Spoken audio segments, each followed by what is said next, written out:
Welcome to DC. And here it comes. Swing and a miss.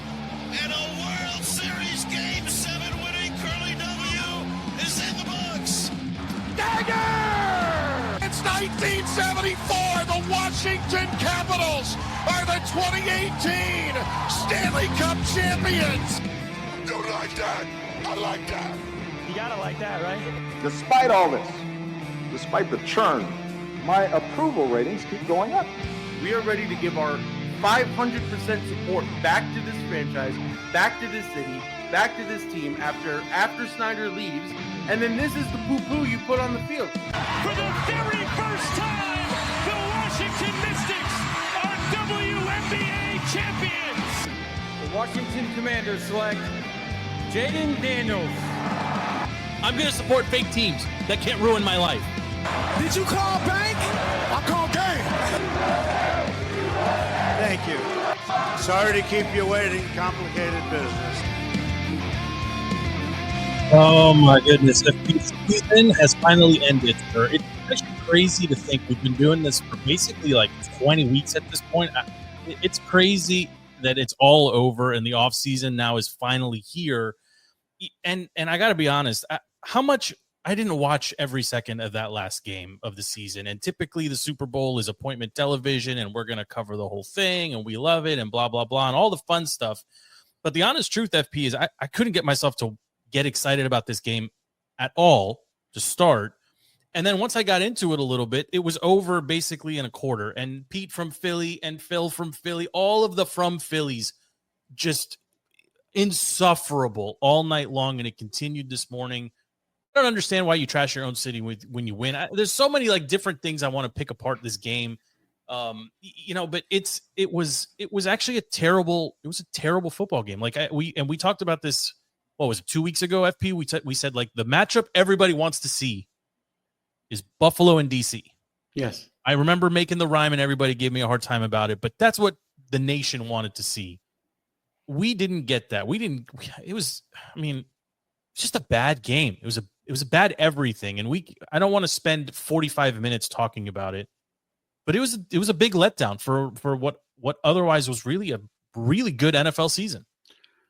Yeah, I mean the NFL season as a whole, for sure. The quality of the NFL, I think, referee aside, has gone up. And with this game in particular, surprisingly, the refs didn't play a part in it at all, which is, there's a headline there somewhere. The pundits were talking about it somewhere. But yeah, the game, I watched the game and I'm like, that's the formula, right? Build from the inside out. That's the formula. Eagles got it right. Howie Roseman is a genius. Adam Peters take notes, right? Like that's all I could get out of it. It was a trash game. It is just trash halftime show, trash everything. Donald Trump's tweeting about getting rid of the pennies in the middle of the game because he's so bored. Like it was just a bad product for how good wild card, divisional, and conference championship weekend was, especially for DC fans. Yes. When you end it all with that, it's disappointing. It's disappointing. The broadcast stuff, Tom Brady getting the Super Bowl his first year doing analysis, wearing $3 million watches. Like the whole thing it was $750, but there's two watches. Certainly, pregame was $3 million. True. That's true. It's one of these things, FP, where the game, it's always hard for the Super Bowl to live up to the hype. It just is, right? I mean, the 2 weeks of football leading up to it, forget about Pro Bowl week or Skills Week or whatever they call it. Those last 2 weekends of football prior to the Super Bowl are the Super Bowl, right? Like these are the final, 6 teams, 4 teams, and then you get to the final 2, and there's all this buildup. And again, like maybe because we're DC based, like I hate the Eagles. I love Saquon. It's very hard to cheer against him. But like the Eagles and Sirianni and the faces, and I gotta, like, this pains me to say, man, but they came off really likable, like as individual human beings. Again, forget about the city and forget about the team. As individuals, I didn't hear one of them do like some crazy weird, Richard Sherman zag on the microphone. There was no Travis Kelce singing weird lyrics.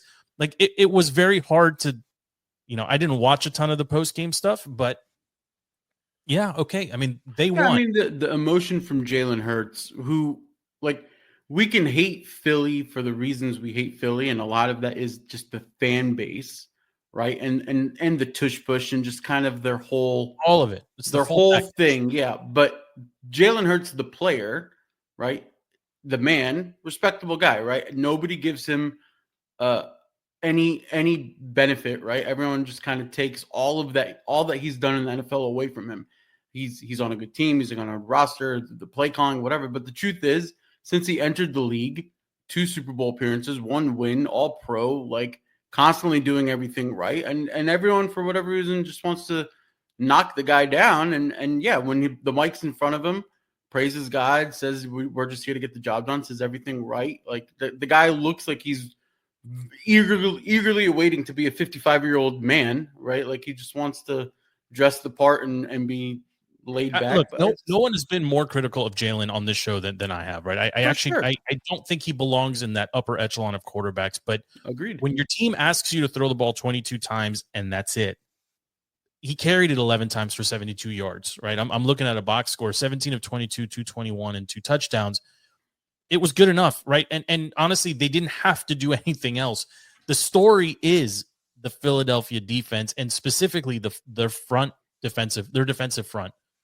Those boys can they're secondary, their draft picks, all in all, they hit on every level. They did, and you just got to give them credit. As annoying as it is, and Pete from Philly, I'm sure he's going to call and be like, "Oh, you didn't give us enough," whatever. I don't want to spend the entire show talking about the Philadelphia Eagles. Personally, I wasn't cheering for them. I don't know where you landed on this, FP, but I wanted the Chiefs to win. I wanted Travis to propose. I wanted him and Tate to go right into the sunset and relieve us of this storyline. But all indications are from watching the entire NFL season in isolation with LP to openly embracing mutual friends at a party at a house and not giving 2 craps about what was on the TV or really paying attention to it. I left his house. I left our friend's house after the Devontae Smith touchdown in the 3rd quarter. I was like, yeah, all right, this is like, I'm done. I went home. I drove home. Really, it was done in the 1st quarter. I mean, it was done after 3 possessions. It was. I heard. The junkies were talking about this morning. I think EB said he's like, after 2 possessions, I was done. Like there's just nothing left to watch for. Like the Chiefs, as good as they have been this season in particular, they were not good enough. They were frauds. They were frauds all year long. Fraud is strong because they ended. I mean, they beat Lamar. They beat Allen. Like they won some really important games down the stretch. They were offensive frauds. I mean, not that we're breaking news here, but what I said was they will not win the Super Bowl because they cannot score 30 points. Yeah. Like they cannot do it. And that's for me the most frustrating thing as a Skins football team Commanders fan.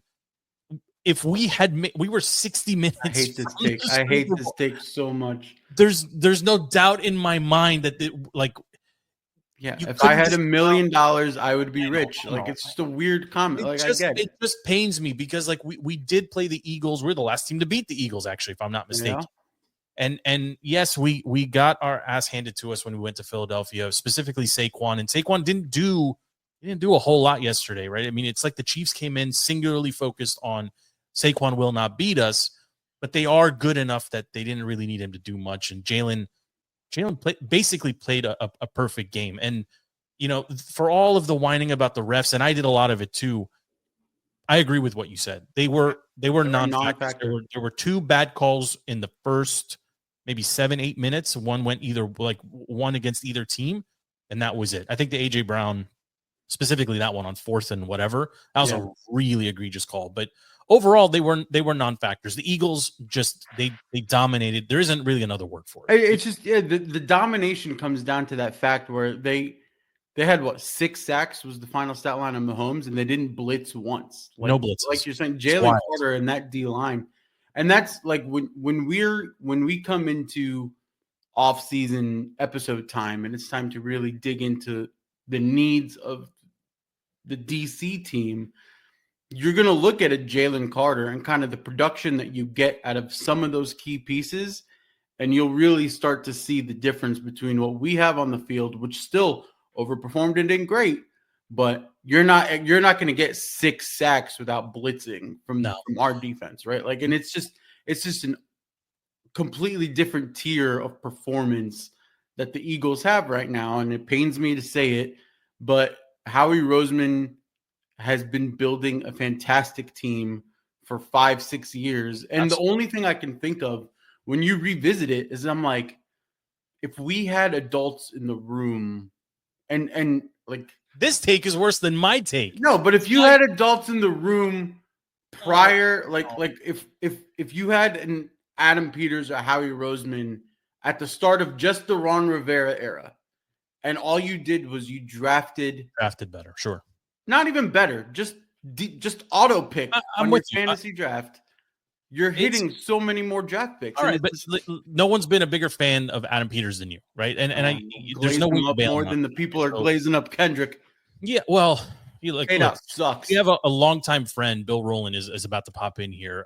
We love Bill. We've done shows with Bill going back. I don't even know how many years. So we're gonna pull him in here in just a second. But before we do, FP, I do want to talk about that halftime show just for 2 minutes here. I didn't understand here. I didn't know. If Kendrick Lamar walked into my home right now without a name tag, I wouldn't know who he was. Okay. I couldn't place a single one of those songs except the really super annoying one that apparently is a diss track or something. We have suffered through some really bad halftime shows, in my opinion. That was the worst one I can remember. It was just I understand there was some subtext, some subcontext there that maybe went over my head, or maybe I'm just not paying enough attention to it. My kids were dying to stay up to see it just because of the spectacle that specifically Beyonce was on Christmas Day, if you recall. Yeah, that was a big thing. Am I just too old?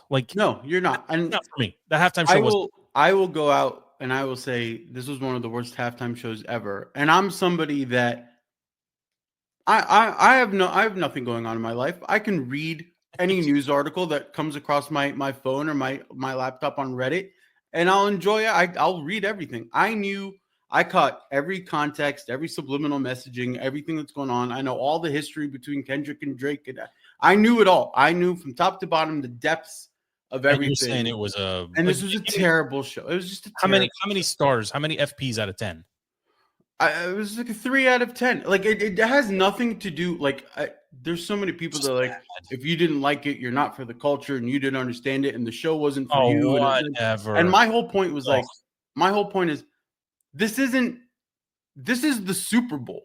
Like, you have 180 million viewers, whatever the number is, that are there for Capital football. One Arena. Yeah, they're there for football. They're not there to know the intricacies of a hip hop battle. Like, they don't care, right? If you don't have the repertoire and the catalog to just have banger after banger after banger songs that everybody hears, a lot of people nonstop.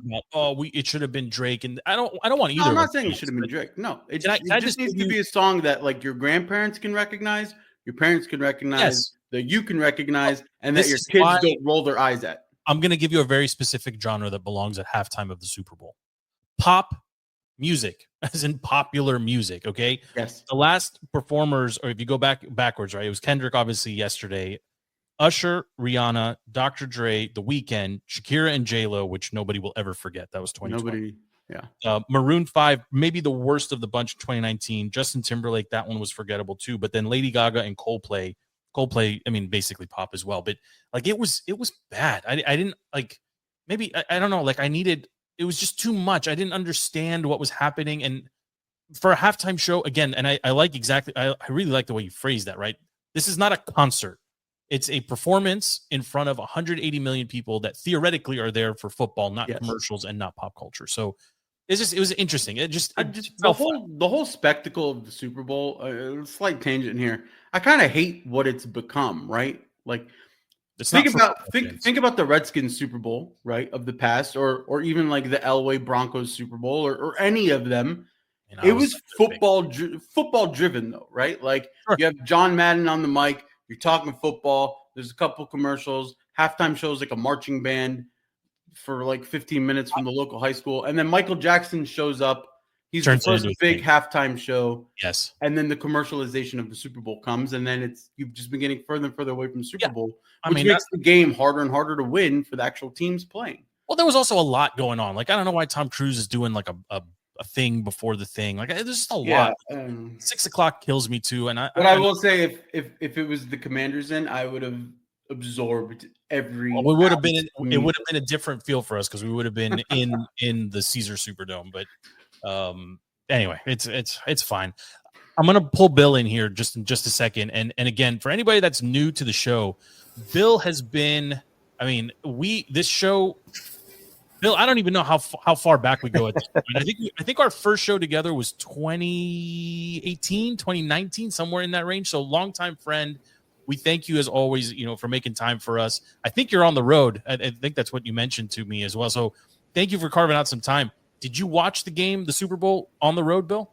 I was. Can you guys hear me? Okay. First off, I apologize. I'm in a hotel lobby, so we didn't leave till today. So I was home last night, and I watched the first half at my fiance's house. Then I drove back to my house. I have to be up. Not that it matters, but my regular job, I'm up at 4 a.m. every day. So staying up to 11 o'clock to watch a football game is not on my schedule. So thankfully for me, it was enough of a blowout that by the end of the third quarter, I was out. I was done. I was like, I don't need to watch the end of this. It didn't matter.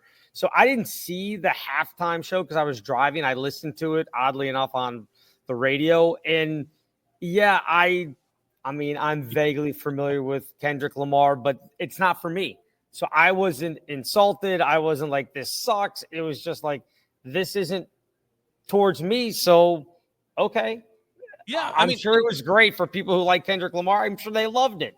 So I hope so. I mean, that's all I can really say is, I was in the office myself today, actually. And a lot of people were just, oh, that was the best. And it's fine. Like, I'm glad somebody enjoyed it, but I didn't enjoy it. I didn't understand it. And all the subtext, again, I think FP touched on it. Like, I know this may sound rude. Like, I just don't care. Like, if I'm tuning in to something and I'm stuffing my face with pizza and wings, like, I want to be entertained. And at face value, I wasn't entertained. Like, and therefore it doesn't register for me. It is non-memorable in that regard. But Bill, you watch a lot of football. We watch a lot of football. We haven't had you on all season. Any thoughts on the Commanders at large? I mean, the season that was, and I mean, FB, he keeps getting upset with me because I keep saying it, but we were 60 minutes away, maybe 49 and a half minutes away from getting to this game, which I am confident we could have been competitive and won in, but alas, it doesn't happen. What are your thoughts on the Commanders? The full kind of just looking at it now, like a couple weeks removed from the Commanders season now that it's over. Sure. I mean, I think the first thing you look at is obviously it begins and ends with Jaden Daniels and how well he played during the regular season. The thing that I would say, and I caution Commanders fans going into next season, think about how many games were won late, last drive, last possession, whatever it was. That is a phenomenal way to win games. The clutch factor that they had was amazing. But you look at a team like Kansas City who had the same thing. They had 12 come from behind wins. They had 12 one-possession wins this year. But when they ran up against a team that was just flat better than them, they got their doors blown off. So that's kind of what happened to Washington in the NFC Championship game. They ran up against the better team. They got their doors blown off. There may be a little regression because you are going to play a little bit tougher schedule than this year. Just by the matchups that you're going to have. So the schedule is different and maybe a little bit harder. Look, they could still go 11-6 next year. I don't think there's any doubt about that. 10-7, and that would still be a good year. That's still going to get you into the playoffs, and all you need is to punch your ticket. Once you're in, it's anybody's deal. They're not going away anytime soon. I don't think they're going to suddenly slide back and be 4-13 again. But I caution Commanders fans that are like, oh, all we have to do is get by Philly, and it's a done deal. We took care of Detroit. This is a done deal. That is not the way it works. And I had a lot of my friends that are Commanders fans that were kind of the same thing. They're like, oh, we were right there with Philly. We beat them, like you said earlier, Joe. I believe in my heart, Bill.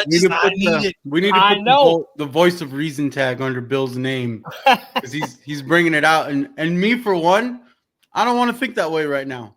In my brain right now, Jaden Daniels is the next Patrick Mahomes, and he's going to go to the championship game for the first 9 years of his career, 7 years of his career, whatever. You know what? Like, that's it. It's just done deal. If they build around him, he absolutely could be that type of guy. It's tough because, look, everybody for the 2 weeks leading up to this was talking about Mahomes and the three-peat and what does that do compared to Brady and everything else. That stuff is out the window now for Mahomes. He's had 2 really bad Super Bowl appearances. I mean, historically bad. His final numbers last night will look fine. 3 TDs, 2 touchdowns. I think he finished over 250 yards. But prior to the Xavier Worthy garbage touchdown and everything else, he was terrible. So that's all out the window as far as that goes. Forget being the next Patrick Mahomes. Just be the first Jaden Daniels. And that's probably going to be good enough. But, Joe, like you said, they were the last team to beat Philly. The problem was they were the last team to beat Philly when Jalen Hurts didn't play the entire game. He was knocked out early in that one. And it took them. Now, kudos to them for knocking him out of the game or whatever the case may be and for getting that win and coming back. But they still – I need to see it a second year of this clutch gene. You're not going to get another Hail Mary like they did against Chicago. That's once every maybe once every 2 or 3 seasons. Sure, that could have been a loss. The 2-point conversion drop against the Saints. That I hear you loud and clear. But it was great. It was great. It was a phenomenal, magical ride. And I think FP said this a couple weeks ago, and it's become a pretty popular phrase around town. This is likely the worst roster that Jaden will play with for the foreseeable future, right? They have money to spend. There's rumors about this person and this free agent and this and that. Adam Peters has some options here. He can spend his draft capital via trades and just bolster this and see if he can push it and kind of force it into the next gear. But he also has the option to slow roll this a little bit, right? And do it through the draft. I mean, I think he hit on every single draft pick he had this year, if I'm not mistaken, FP, right? Everybody contributed in some meaningful capacity for the most part. Yeah, especially the early rounders. There's very notable holes in that secondary, right? And there's some pieces out there on the free agent market. Miles, apparently, obviously Garrett is the one everyone's talking about, but T. Higgins, there's others, right? That he has levers he can pull, right? If he wants to build this on the fly, he can do it. If he wants to go the Eagles, the Philly way, if you will, and draft these, at positions of need, he can do that. I trust him. I mean, I don't know what else to say. Like the franchise is moving in the right direction. I wish the name, I don't know if you have a thought on this or not, Bill, but I wish the name, at least it's at rest, right? And Harris has said, hey, we're not changing it. Just kind of move past it. I'm okay with Commanders. Like I wasn't 6 weeks ago. I wasn't a year and a half ago. I'm okay with it. It still bothers me to say it. They're always going to be the Redskins to me, but I am actively trying to change, right, how I talk about this team. And I think, again, when you bring this back to Jaden, if he wins in a Commander's uniform, right, as a fan, I'm perfect. Winning solves everything. Give me everything. the 3 stripes on the helmet. Give me the 3 stripes on the jersey. We're good to go. Like, let's roll out. If you roll back to the Gibbs 1.0 uniforms, which everybody's rumoring, that's going to be sort of the recalibration for how the look of the team is. Great. But I mean, talking about the draft picks and kind of what Peters has to do, the biggest point that we have to kind of realize that Peters has to do here is he went into this season thinking like, all right, recalibrate. Let's see what we can do. Let's see what we can get out of this team. Probably with the mindset of a GM of we'll probably have hopefully not a top 5, maybe a top 10 pick in the first, right? Suddenly end of season, you're like, oh, well, we have a bottom 5 pick in the first. That suddenly becomes a little bit more tradable when you have a Myles Garrett out there, when you have some packages that you can put together for premier elite free agents, like premier elite free agents, not stretches, but like Myles Garrett, Micah Parsons, whatever the package is going to be. A bottom 5 first, that's something that I'm comfortable if I'm Adam Peters parting with, as opposed to a top 5, top 10 pick. And I hope he finds a way to do it. Until he misses. I mean, and maybe the Lattimore thing is a miss, maybe, right? I trust him.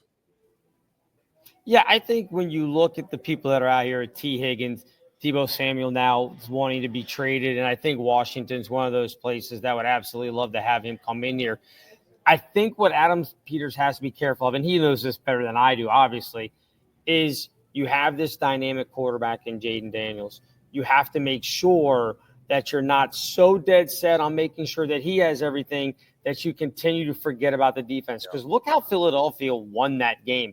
Yes, their offense put up 40, but a pick six, a short field on another interception, a short field on another fumble, strip sack fumble. It was the defense for Philadelphia that won that. So I hope, and again, he's way smarter than I am, I hope they put a lot of resources into getting a younger, faster, stronger defense, because I think with the weapons you have, the way De'Ami Brown came on at the end of the year, Terry McLaurin had an unbelievable season. You've got enough weapons on offense. You build the defense, and all of a sudden you become that much more dangerous. Yeah, I mean, Jaden has shown he can Band-Aid and brace the offense, right? He can get it done. But the defense was leaky, right? I was very critical of Marshawn Lattimore down the stretch, and I will continue to be, right, until he proves me, or shows me otherwise. But Bill, I got a question for you specific to Tom Brady, and if you don't want to answer it, I'm not going to put you on the spot. But you're a professional, like an actual professional broadcaster, right, who has a microphone in front of him regularly. How do you feel he did with the Super Bowl, with all eyes on him? I mean, he was terrible to start the season. I think that's universally accepted. I think he did progress and get better. How do you feel, like, from what you heard anyway, his call of the game, like as a professional, when you take in kind of how he is broadcasting and talking to the 150 million people listening, how do you assess him? I thought he got better as the year went on, from game one to the Super Bowl. I thought he did well at the Super Bowl. I thought that he did a nice job of laying out and letting Kevin Burkhardt call the plays and everything. And he still had the interjections where he would get excited when there was a big play. You would hear him kind of under his breath or underneath the play-by-play going, oh, wow. I thought, did a nice job, too, of explaining things. He talked about his experience. I mean, look, if there's anybody that can talk about being in the Super Bowl and understanding the pressures and being down like Patrick Mahomes and them were down, it's him. He came back from 28-3. So him talking about, hey, they just need one play. They just need something to go right. And he talked about that it wasn't Mahomes that needed to make the play. He said the defense needed to come up with a play. And they never did, and they never helped Kansas City get back into it. I'm not as down on Tom Brady as a lot of people are. I think people criticize him for his broadcasting because they just didn't like him as a player, because he was beating the ass of all their teams all the time. Yeah. So they don't like Brady because of that. I didn't have any problems with his broadcasting. Again, game one or two, the first couple of weeks, yeah, he was still trying to feel it out and get his feet wet and kind of settle in. I thought by the time the playoffs rolled around, again, the NFC Championship game, I'm sure a lot of Commanders fans didn't like it because you didn't like the way the game went. But I thought he was very honest in talking about how the Eagles were able to run the ball and they were just going to continue to run the ball and scoring the 55 points the way they did. I thought he was very good in the NFC Championship game. I thought he was good in the Super Bowl as well. I want to ask a follow-up to that too. Like, just because I'm fascinated with the broadcasting profession. How many hours do you think he's putting in? Or, if somebody handed you the mic, Bill, and said, hey, get ready, you're calling, I don't know, the Hall of Fame game, right? Like, how much time does that really take to prep? I mean, again, he's a couple seasons removed from the sport, but like the real prep that goes into it, there's no way he just shows up, with a roster and says, there's no way. Like, it's coming out a little gargly at times, but the prep is there for sure. It's still Tom Brady. It's going to sound dumb. Probably easier to call the Super Bowl than the Hall of Fame game. Because the Hall of Fame game, you've got a bunch of guys that are not going to be playing NFL football. You got a bunch of guys that you've never heard of that are going to play 6 snaps, and that'll be the whole itinerary of their entire career. No flow in the game either. Yes, exactly, FP. With this, he's got 2 weeks. He's seen all these guys play all season long. 2 weeks to prepare, 2 weeks to talk to guys. He's got a whole staff of people that are doing research and bringing him things. There's hours upon hours. He's probably a guy, I'm guessing, that will sit and watch film of the games and break down. And because of who he is, when he watches film, way different than you and I watching film to prep for a game. Way different. And I've done that in some things with doing Mason basketball. And I'll go back and watch games and we'll talk to some guys and I'll say something that I saw and they'll have a completely different take because they played the game and looked at it in a different manner than I do. So I'm sure Brady's doing hours upon hours of work. Now, he's got a staff to help him out, but it's still all up here when he talks about, I don't think it was at the Super Bowl, the game itself. I think it was leading up to it. They were doing some stuff with Fox, and he talked about all the prep work that he did and being able to walk up to the line of scrimmage and notice a way a guy would put his hand in the dirt or notice the way a guy was standing there if it was a linebacker, if he was up on his toes or back or tilting his, and he knew exactly what the defense was going to do. You have that and take it to the level of what he's doing. There's no doubt he's going to be really good at this. Yeah, and I apologize. I don't know why my camera just went off. It's okay, Bill. We can still hear you. Yeah, we'll figure it out. I think he, like, of all of the folks that have transitioned from playing to, I mean, there was some notably bad ones. I'm not gonna call any of them out, right? But there was some really horrendous transitions from field to booth. Romo is kind of that golden goose, right? He's the one that everybody kind of holds up and says, hey, his transition was great. Although right now he's actually, there's a couple sites that rank, right, the announcers. He's actually fallen quite a few steps down or been, knocked down a couple pegs. Whereas Brady started low and is climbing. I actually think his call was fine. There wasn't a whole lot to talk about, though. And I think that's, I would imagine, the hardest part of the job is when the game turns into, a one-sided affair. Like, what are you going to talk about? At one point he was joking, well, they only need 4 scores, 4 TDs and 4 2-point conversions. Like, it's still a 4-possession game, as if like that was something like that was possibly going to happen. But, a small part of me just wonders, right? He's sitting in the booth calling a game about, a former opponent in Mahomes who is mentioned regularly in that same breath.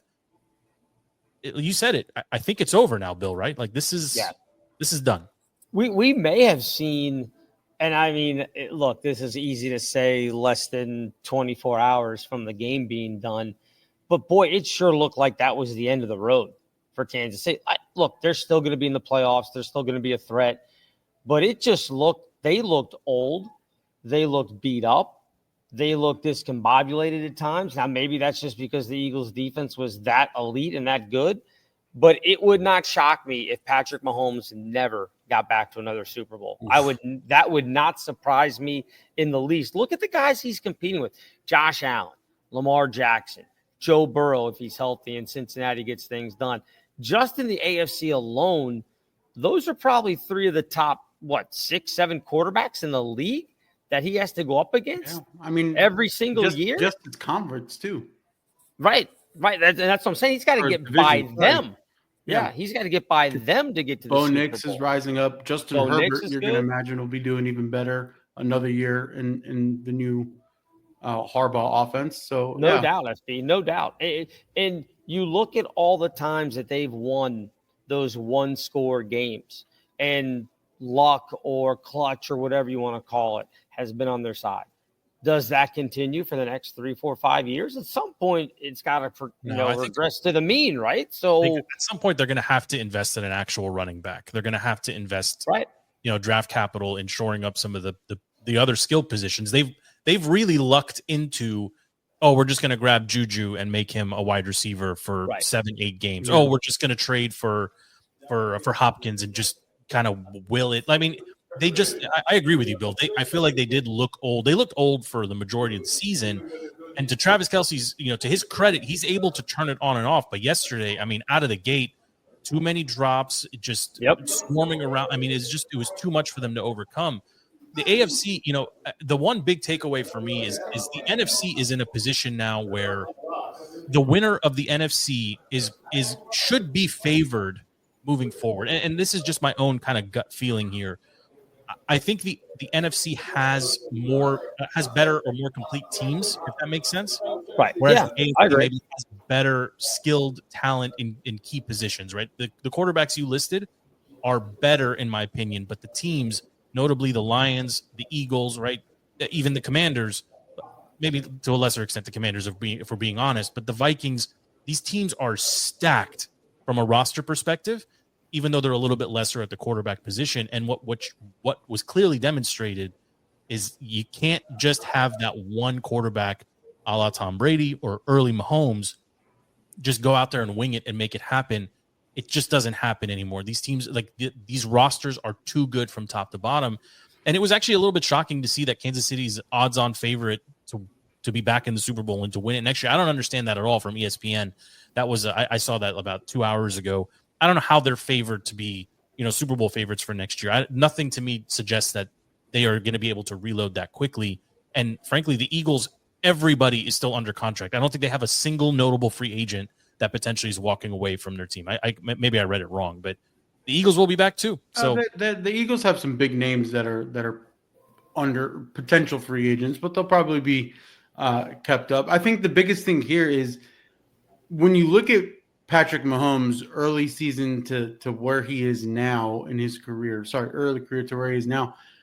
I think more people are kind of noticing that and maybe this is just my vision skewed because of Jaden Daniels, but I think he's gone from really good quarterback that has a little bit of magic to him, like the sidearm pass, the no-look pass, whatever, and his escapability.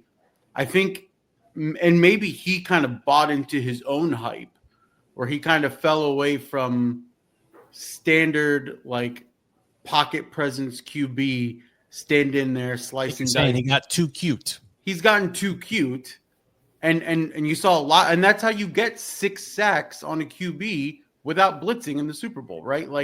Just dink and dunk, throw the ball away. Stop thinking that you're like Mr. Miracle Man and you can always make a play and always find Travis Kelce and always do this stuff. That's not the formula anymore. And I mean, I believe in Andy Reid. I believe in kind of that front office that can constantly build championship teams. And I think that's why the odds are still that they're going to get there until they don't. If you're Allen in the Bills, or if you're Lamar in the Ravens, and you're watching that game yesterday at home, that's got to be a different type of pain, right? As a Commanders fan, Jaden, okay, maybe punching above their weight class, the talent, the roster, etc. But the Bills were the better team, and they lost to the Chiefs. Right. The Ravens, in my mind, beat the Chiefs twice this season on opening night. And then if Andrews doesn't fumble the 2-point conversion or that late, I remember it was 2-point conversion or touchdown or whatever it is. To me, the Ravens beat them twice, right? So that's a different type of just pain, right? To not just to lose to them, but then to have them get absolutely just lit up, on the Super Bowl stage. But yeah, I would think most of those teams, if you're Baltimore, now their defense got turned around in the back half of the season. But if you're Buffalo, if you're Cincinnati, Baltimore, any of those teams that want to be a threat in the AFC, all you have to do is look at what the Eagles' game plan was, the blueprint. You've got to have a way to get to Mahomes without blitzing him. And if you do, their weapons aren't good enough to beat you. They prove that's exactly what Philadelphia proved. So the blueprint is now there. The other question for me for Kansas City, how long does Andy Reid stick around? Because if he's only going to do a year or two more, then all of a sudden, every NFL team is one bad hire away from sinking right back down to the bottom of the league. We've seen it a ton in Washington. You've seen it a ton in Dallas. You've seen it a ton of all these different franchises. Just a bad coaching hire can ruin you for 3 or 4 years, if not longer. We saw it 2 weeks ago, I think, with Ben Johnson going to the Bears and then hiring Bieniemy. I don't get that one. We saw it with Duval down in Jacksonville. I don't get that. There's a bunch of those, and you're absolutely right, Bill. But I think Andy, the culture there, it's a good point. I don't know where they go from there because they haven't bled assistants the way some of the other franchises have. But it's a good point. If Andy's not there and Mahomes is just kind of left to Aaron Rodgers the situation, right? To just pick his own guy and call his own shot. Okay, well, the Jets just brought in a coach who basically said, we don't want you anymore, Aaron Rodgers, right? And it changes things. And apparently it looks like Aaron may be on his way to Pittsburgh, which is crazy, or maybe even Tennessee, which is even crazier. So I don't know. It's the NFL. Welcome to the offseason, the one area where Washington fans excel at deciphering the code. Bill, thank you for hanging out. I got one more for you, and then we'll let you go. Sure. George Mason basketball. Amazing. I mean, if I'm not mistaken, still sitting at number 1, right? Yes, correct. In the A10, 19-4? 19-5. All right. Yep. 19-5, 10-1 in the conference right now. 9 straight wins after the victory over Rhode Island on Saturday. Got 7 votes in the AP Top 25 this week, which, again, it's been a long time since we've had that going on. Yeah, I mean, all credit to Coach Tony Skinn, who's turned this thing around in less than 2 years. He came in, brought in guys, said this is the way we're going to do things and no nonsense, and we're going to play defense, and that's what they've done, and they have been impressive all the way through the season. A couple of close losses, overtime down at East Carolina, and a 1-point loss to Central Michigan on a banked-in three-pointer with 3 seconds to go, or they'd be sitting there at 21-3 right now. So it's looking good. Obviously, still a lot of games left in the regular season, and then the A10 tournament there in Washington, D.C. But I feel the floor right now for this team is probably the NIT. The ceiling is the NCAA and maybe even a win or two. I love it. As a Mason grad, that one special run is very, very special. Tony obviously Coach Skinn was a huge part of that run under Coach Larinaga. I was a student at the time, and I remember the euphoria on campus. Absolutely. We drive past it all the time. My kids are always asking, "What happens over there? Is that where you went to school?" I'm like, "Yes, let me tell you a story." And then, of course, they zone out completely. 2004. Yeah, that's right. And then they zone out completely. But Bill, thank you so much for making time for us. Hopefully, we'll get you back on your shoe, and really, really appreciate you, carving out some time and jumping in with us. And we'll do it again soon. Yeah, so FP Joe, thank you guys as always. You just reach out, and if I can make it happen, we'll do it. Thank you so much, Bill. You got it, guys. Have a great week. Thank you. See ya. So FP, what do you want to talk about after? I mean, what's the next thing to talk about here? We had what, 10 good minutes, 15 good minutes. I think that should be our branded segment, by the way, for guests when we bring them in. We'll call it 10 good minutes, but then it actually goes like 30. I think it would be great. But Bill, there's so nice having an actual professional broadcaster jump in and be like, let me tell you what you're missing, and then just boom, boom, boom, boom, boom. Obviously he's on the road. I mean, and again, thank you to him for making time. He's carving out time. He's on the road prepping to call Mason St. Louis tomorrow. But, now that the game is over, where everything is kind of in the rear view, all the noise starts to kind of fade away here. We do have other sports that are happening. I mean, the NBA last week dominated headlines. Yeah. I'm not going to put you on the spot to talk NBA. I can I'm right. The DTC chat was lively with listen, NBA chat, hockey chat. We made a couple changes in the chat, and all of a sudden everybody's coming out of, well, I got an opinion. It was great. It was nice to see. But the NBA, I mean, Tuesday, Wednesday, Thursday last week leading up to the deadline, the trade deadline, I mean, that was the most interesting the NBA has been in a long time. Am I wrong? It got my attention, and I started paying attention to it. It even had me tuning into the Wizards games the last few games I know it's not going to be super enjoyable, but based on some of those moves that they were making and kind of stacking the deck for their rebuild, I like the moves. I like the moves. I like the Marcus Smart move. Yeah, my whole thing was, to anybody thinks that we're going to tank to get the first overall lottery pick, I don't think that's actually going to happen. I think you're going to hope you get the first overall lottery pick and that you get Flag, but I don't think that's going to happen. I don't think he's going to come to this team, but I do like the way that this front office has been taking so many contracts and second round picks and flipping them for ones. And why do you think it won't happen? I mean, this is a very interesting spot that the Wizards are actually trying to win, but they are not good enough to do it. Yes. Whereas Utah is good enough to win games, and their coach is calling timeouts because the players are about to win a game, and he doesn't want shots to count. So a little bit different situation there, but as it stands right now, if I'm not mistaken, the Wizards are the worst team by a margin of 4 games. Like that's a pretty big jump. I mean, why? I mean, I think they're going to be in the Flag sweepstakes. No, I just don't think. And this is tinfoil hat. We need Andy here, Mr. Conspiracy Theory. But it's just I don't think the NBA wants generational player, and I hate that freaking term. I don't think they want them to come to. Yeah, but I don't think they want them to come such a small market as DC. The thing with DC is it's small market, but if you get that John Wall, It booms. It booms, yeah, but it's a very boom or bust market.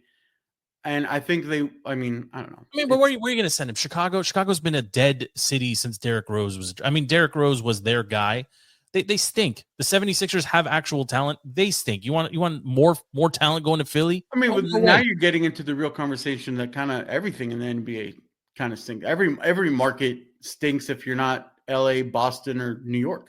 Well, I think you got to give Cleveland some credit here because they've maintained winning. They're doing fantastic, yes. Yeah, like life post LeBron for them was painful, and then it's improved. Look at OKC. They haven't even lost 10 games yet this season. They built OKC. I would mirror closest to what the Wizards could become, young and scrappy, and suddenly take the league by storm. They have the pieces there to make it interesting, right? Bub is. I've been big on Bub since the beginning of the season. And his shooting has improved. There was an article in the Athletic last Wednesday or Thursday saying that teams have officially changed their scouting report when it comes to Bub. Right? They used to say force him into the lane or force him to do a pull up jump shot, but he's improved over 30-40 games, and he's making those mid range shots now. Nobody shoots mid range shots. Bub's shooting them, and he's making them. The Wizards were able to offload some. I don't want to say no talent players, but some no talent players and some disgruntled ones as well. I love the Middleton trade. People forget that this guy was basically a Finals MVP 3 seasons. 5 minutes. And that may have been one of the most lively conversations that our offline chat has ever had. Of would you rather have Kuz or Middleton? I don't think. I don't understand the argument for Kuzma. I don't. Aside from one person that had a voice that was pro Kuzma, everybody was saying Middleton's the way to go. It was just the whole set of things happening, and it was just amazing to see and amazing to witness. And you're kind of like recalculating all of the assets that the Wizards have and everything that's happening, and finally smart free agency moves. I posed the question, and I was shocked to say it, but based on how fast the Caps turned it around, rebuild on the fly, based on what we're seeing with the Wizards, based on what we're seeing with Adam Peters, and kind of based on what Stevie has been trying to tell me without me actually listening, is the Nationals are their rebuild is going to happen faster than a lot of people expected, hopefully. Yeah, well, it's at a point now where who gets all of the complaints from DC fans about the front office? Because at this point, I think this is the best front office. It's the most across all 4 teams. Yes, because even at the height of the last, the Nationals winning the World Series was an unscripted, Cinderella situation. To some extent, the Capitals doing it too. That wasn't. I know there were expectations, but very few had them going, winning the whole thing. Absolutely. And it happened so closely together. So it is interesting to think, okay, the Wizards, I guess, would have to be the weakest front office right now, right? I would say that, but based on what we've seen the last 2 weeks, I don't know. Do you really think? I don't think it's a weak front office for the Wizards anymore. I personally, I like the moves. I think Middleton is going to give you a veteran. Him and Marcus Smart give you a veteran presence and people that are stabilizing forces in your locker room. Now, if they don't want to be here and they're going to be disgruntled, that's a different problem. But you still offloaded some contracts and some pieces that you weren't going to get a ton of value for anyway. So personally, I would take it. You really can't be any worse than you're constructed currently. You give Bilal, you give Bub, you give Sar some pieces at least around them to help them learn how to be professionals. I think it's fine, because if you do end up winning the ping pong lottery and going and drafting Cooper Flagg, you yet again, yes, you're resetting the franchise to some extent, but you have to have some veteran presence in here. And I'll say what everybody's thinking but won't say. Jordan Poole's not that guy. No, he's too busy creating hats and T-shirts and designing jerseys. Jordan Poole is a fascinating case study to me of a player, a very average player on a team starved for talent, where the city isn't paying attention, that is empowered by management because he's the best they've got. Yeah. He is not worthy of the attention, the dollars, the marketing, and the hype around him. He is not he's not that guy. He just isn't. Am I wrong? Yeah, there's nothing about it. Like, I mean, even when you watch some of his plays, like even the commentators, they'll I love the saying now, they'll glaze up like one pass that he does all game, and it's a nothing burger. Like Or he hits a 3 and he's yeah, like, oh, like he the does whole like league bare minimum, and the commentary is like, oh, that was amazing from Poole, but like we're losing 35 to the Atlanta Hawks or whatever. Like, it's not a big deal. Yeah. I mean, it's fine. Like, they needed to do something to this roster. They did it. Whatever. We'll see how it plays out. They're currently losing right now. Let me pull up a box score here. Let me see in real time. Spurs, right? They got the It's Wemby and it's all the French cousins. They're all playing each other right now. Bub versus Wemby.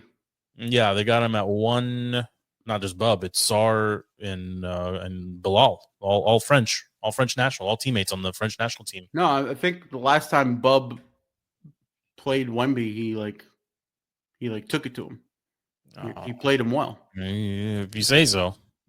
They're currently losing by 10 with 30 seconds to go. Yeah. So this one's pretty much RIP. Yeah, it's done. But have you watched any Lakers basketball in the last half week or so? Just to see I don't know why Luka's scooting around on a scooter. I don't know what's going on with that now too. I mean, I haven't watched Lakers, but I did tune into AD's first game of the Mavs and saw him immediately get hurt and be out for a month. Yeah, I mean, street clothes Davis. I mean, this is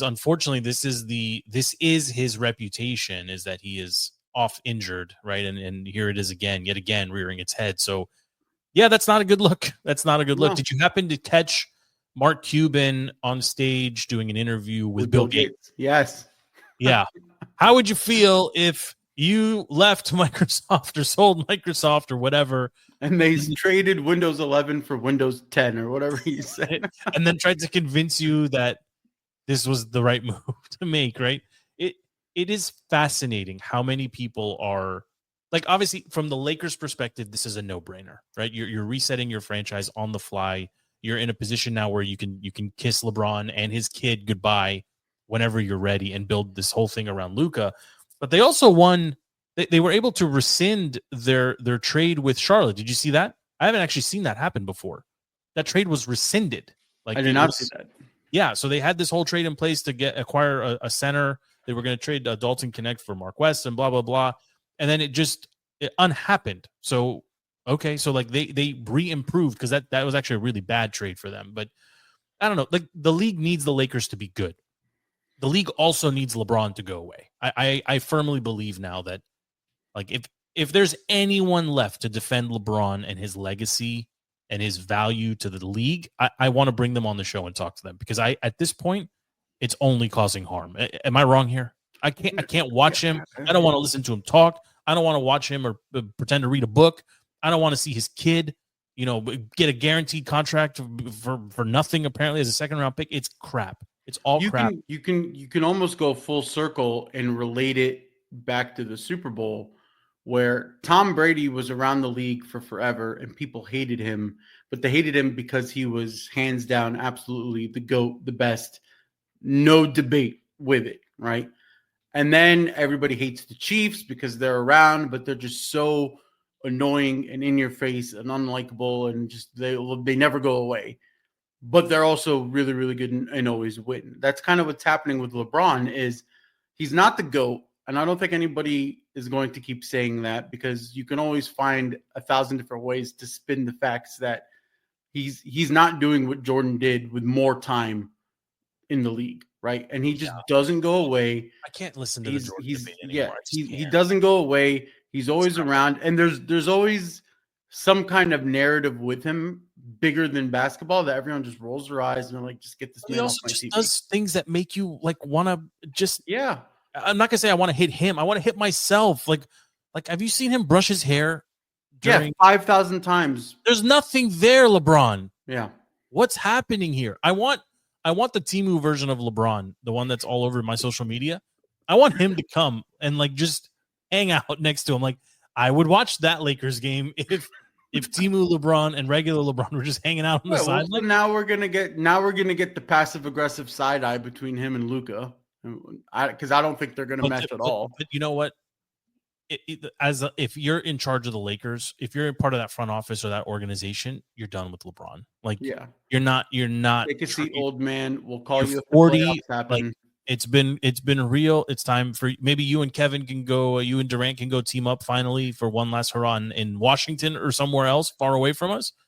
Luka's 25. He's going to be there for the next 10 without question. He was looking pretty in shape during the jersey photo shoot that he had. But I mean, it doesn't take. I mean, I don't want to point any fingers here, but when you're regularly drinking, consuming alcohol, beer in particular, and then you stop for a week or so, you unbloat real fast, like real fast, right? So yeah.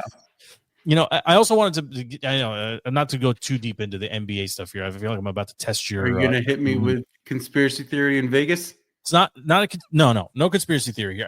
I want to talk about the Cleveland Cavaliers because obviously LeBron leaves them and goes to LA and all the, and they go through this dark season. Donovan Mitchell comes over. They quietly got a lot better as well. The Cavs 41-10 in the Eastern Conference. They traded for DeAndre Hunter from the Hawks.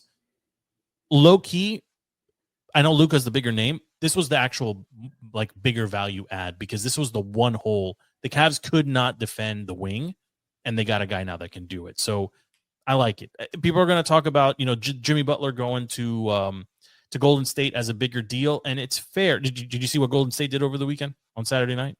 No, they were down by 22 in the third quarter. And they they were down 18 in the third quarter, ended up winning the game by 22. Just turned it on, just like that. Boom. And they were gone.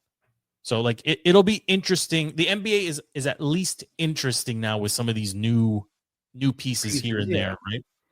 But the thing with the Cavs is they did a rebuild with no major trade packages. Yes. They just rebuilt. Yeah. Yeah, they got serviceable pieces and then were very wise about how they traded. I mean, Chicago got a lot worse in my opinion. Apparently, the Wizards were sniffing around. The Suns put Bradley Beal's contract out there, and there was only two teams interested: the Blazers and the Wiz. I don't know how much I'm buying in that, but it's fine. It's fine. I'm so glad he's gone. Honestly, I would love to see John Wall. Even it's a circus, right? I mean, no one actually believes he's better than the guards you've got on the roster, but it'll get viewers. He means something to You'll get jersey sales. If you can give me all of the new DC Connect jerseys that they apparently have every 5 minutes, I would buy a couple that had Wall on it. Why is he so beloved though? What is it about John? I can't, because after Agent Zero left, boom boom, pow pow. Yeah, there's giant void, and then you get your lottery pick of John Wall, who immediately hit the court and was just doing magical John Wall things. He just never stopped until the injury took him out. That's true. He I don't know. The way he jumped on the table and just embodied DC. DC wanted a champ. They needed a hero. We needed a hero. And at the time, listen, you had Ovi. But the Caps were under the radar good. And that's when you're getting president's trophies and all this stuff. But NHL at large, you weren't in the golden era that you are now. So that kind of went under the radar. Wall was what you needed, right? DC had nothing. Maybe Kirk. I mean, but with the Celtics and the green invasion and don't wear black in my town. There was things I feel like that Wall did to him, just they gave the Wizards a voice. Something. He gave us an edge. Yeah. How do you feel about the Wizards name? This was something I had buried in my one sheet a couple weeks ago. Do you think at some point Commanders becomes like Wizards, where it's just the name and we kind of move on? Do you still actively hate Wizards? I don't hate it because of the overall rebrand that came. I hated it when it was first introduced, and I hated the black and gold and star glitter dust logo. Mm-hmm. But then the rebrand made me like it, and it just felt like it fit into the city more. The actual name, you forget about it because you're just gonna call them DC. And the logo, when they embrace the DC hands up logo, you're good, right? You don't have to say Wizards. You don't have to say Commanders. You could just say Washington or DC or whatever. And as long as it's paired with winning, nobody cares. That's fair too. I think the rebrand, I mean, the Wizards go out of their way not to put Wizards on anything where possible, right? They, like you said, they use the DC Hands logo. District, DC. They use the Wizard Merlin face guy, which is kind of, or G-Wiz or whatever his name is. That one's kind of good too. Yeah, the Commanders, I mean, I know it's still a hot topic around here. I think most fans want the 3-stripe jersey, gold the 3-stripe mask. helmet, and the gold face mask. I think you just get us the right colors. I don't know why they changed. Why did we change the colors? Why did we change the colors? Give me Gibbs 1.0. And no more trash bag black. Retire that forever, please. I have one more NBA question for you because I saw this on ESPN, and me, a non-serious fan watcher, was like, "What the hell is ESPN doing?" Okay. Do you consider Jimmy Butler, Draymond Green, and Steph as a big three? I do not. I don't think anybody on the planet is considering Draymond included in a big three. No. Okay. Except ESPN, which has so much money invested in the NBA and the NFL too, but in the NBA in particular, they have to create, even if it's fake hype, they have to create something around. There has to be marketing dollars spent on making somebody pay attention to these games in prime time. Think about it. With the NFL, they have 4 or 5 talking head shows about one game a week. Mm-hmm. The NBA, you've got the same number of talking heads, talking, but there's so much more happening. And I think in general, people can't, nobody has time to consume. I'll speak for myself. I can't consume 3 Wizards games a week. I can't do it. I don't physically have the time I used to have to do that, but I'm their key demo, right? Even the best teams in the league, think about having season tickets to the Cavaliers or to the Thunder, teams that you would want to see. Who actually is going to the stadium, to the arena 3 times a week or 5 times in 2 weeks? That is an immense amount of time spent. Maybe Depends on your fanhood. I mean, Cap One is always filled to the brim of the red jerseys. I mean, how many of them are season ticket holders from Northern Virginia? That are there every really good amount. That's fair. I don't know. It always hits me. It always dawns on me like the amount of effort it takes to be a season ticket holder to any of the. I mean, the Nationals, the same thing. Who can be there for 80 games? Yeah, but you're not expecting to go to all the games. And I mean, baseball, Stevie does it himself, right? He'll pop in on a random 2:30. He'll go all the time. Yeah, that's true. I mean, Matt is very excited about the Mets because they're supposed to be really good, but we say that every year. Stevie, when I talked to him a little bit, it's actually his birthday. When I talked to him a little bit today, he was a little down. He was a little down on the Nationals. He's like, yeah, there's expectations in this city, given what we just went through with with the Commanders, right? That Rizzo's going to put a winning product, out there, and it's a little behind. I mean, that was his take anyway. I mean, I think we're 10 days or so out now from the pitchers and the catchers and all that jazz. I don't know. Those boys are so excited to talk about it. FPI. I don't know what we're baseball. The NBA pulled me a little bit in. Baseball's still so far out there for me. How far are we on Ovi Watch? What's left? How many left? How many to go? 16 goals.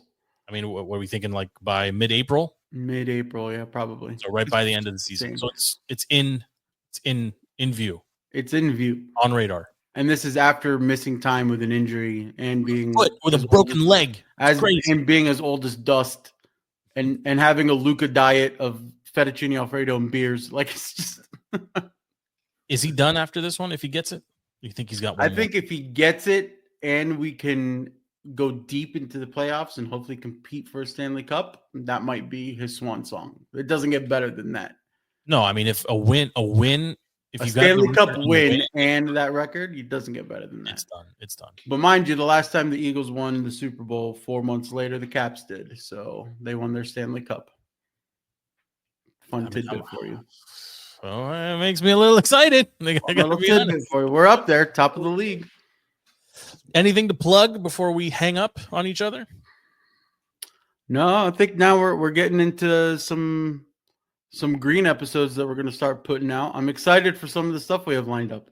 Yes, we've got a cookie challenge. We got Taste My Cookie coming up next week. Andy's on the hook to go first. So for those that are following along, we'll be posting a cookie probably on Thursday or Friday. So right when you go out there to get your snacks for the weekend, you grab a box of cookies. You can eat it with us on. We'll rate the cookies live. We haven't come up exactly with a scale. I think it's a 1 to 5 scale, but we have that coming up. I think we're going to do a little movie club too. I don't know what we're going to call that one, but I think we'll go around the horn every 2 weeks or so. Somebody pick a movie for us.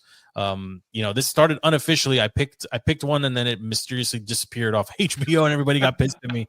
I picked it on a Thursday or a Friday and then everybody went to watch it on a snowy Saturday. And they're like, F you, Joe. It's gone. It's not available anymore. We're not paying $3 for this. So yeah, maybe we got a couple things planned. And obviously we've got baseball around the corner. We've got the best part of the NBA season is basically about 3 weeks away post All-Star weekend. I haven't watched the dunk contest in forever. We're also going to get March Madness with Mason and Maryland. Yeah, but Maryland is playing great. I'm so glad we got to talk to Bill a little bit too. But Mason's on fire. The A10 tournament, Stevie's alma mater too is George Washington is whatever. I'm not going to hype them up, but it's a good time for Mid-Atlantic sports. Surprisingly. It is. But the team that matters here is the Commanders, and they're officially on the clock now, making we're 3-4 weeks away, right? I think March 1st is when the official tampering can begin. Yeah. And the storylines are already, we had stuff swirling last week, with Garrett, with T. Higgins. There was a couple of running backs too that we were discussing. So I want Micah. Well, they were all just hanging out like as if they're friends. You know what I love about Jaden? And this is the last thing I'll say. In all the Super Bowl coverage where he popped up, this is going to sound rude, but I don't mean it to be rude. He doesn't look comfortable talking to people.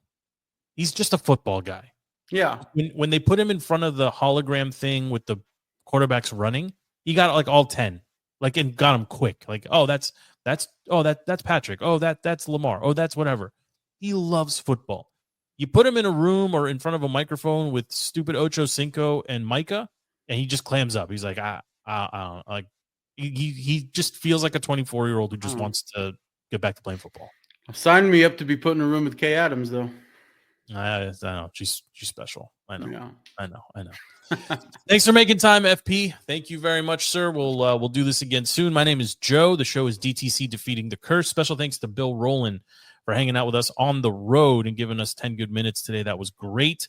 If you missed any part of that interview and that chat with Bill, you can get the show on any platform you stream your podcast. You can get us on Spotify.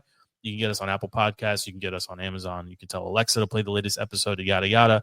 She will pull it right up. You can also watch live anytime or play it back actually on Facebook, on X, and on YouTube. Thank you for hanging out with us. Until the next time, we are out. Congratulations, Pete from Philly and Phil from Philly and Dan from Philly. Please stop texting me.